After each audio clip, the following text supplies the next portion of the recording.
Asahan ng karagdagang proteksyon para sa kaligtasan at kapakanan ng mga Pilipinong marino. Ito'y matapos lagdaan ni Pangulong Ferdinand R. Marcos Jr. bilang isang batas ang Magna Carta of Filipino Seafarers. Si Alan Francisco sa detalye.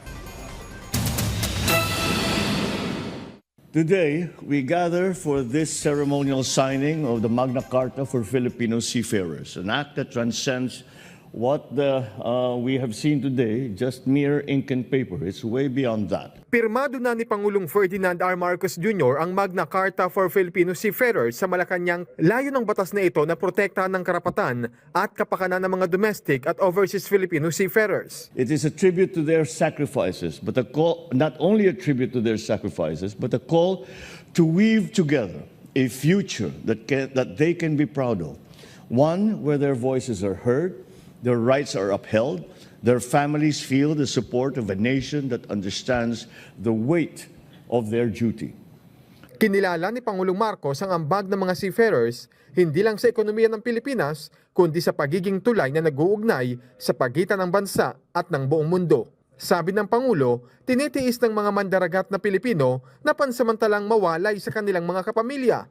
Gayon din ang panganib sa trabaho gaya ng nangyari sa Red Sea kung saan inatake ang barkong may sakay na Filipino seafarers. It is our way of telling our seafarers, we see you, we hear you, and we are here to support you. Dahil sa pagpasa ng batas na ito, nagpasalamat si Pangulo Marcos sa mga mamabatas na nagsulong nito, gayon din sa mga stakeholders. Our different perspectives helped us produce this Magna Carta that encompasses our shared goal to make Filipino seafarers, the industry, and the country prosper both in domestic and international waters.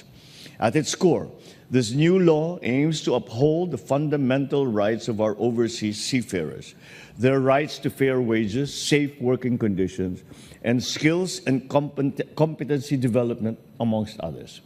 Kasabay nito, ang pag-ibigay diin ni President Marcos sa tamang pasweldo at pagtrato sa mga seafarers. Kasama na rin ang training, secure contracts at benepisyo. Plano ring magtakda ng isang mekanismo ng pamahalaan upang matiyak na mapahalaga ng mga seafarers. By prohibiting the imposition of recruitment, placement, visa, or other related fees, we hope to alleviate some of the financial struggles that our seafarers that they have to go through, even before they board a vessel to set sail in international waters. Alan Francisco, para sa Pambansang TV, sa Bagong Pilipinas.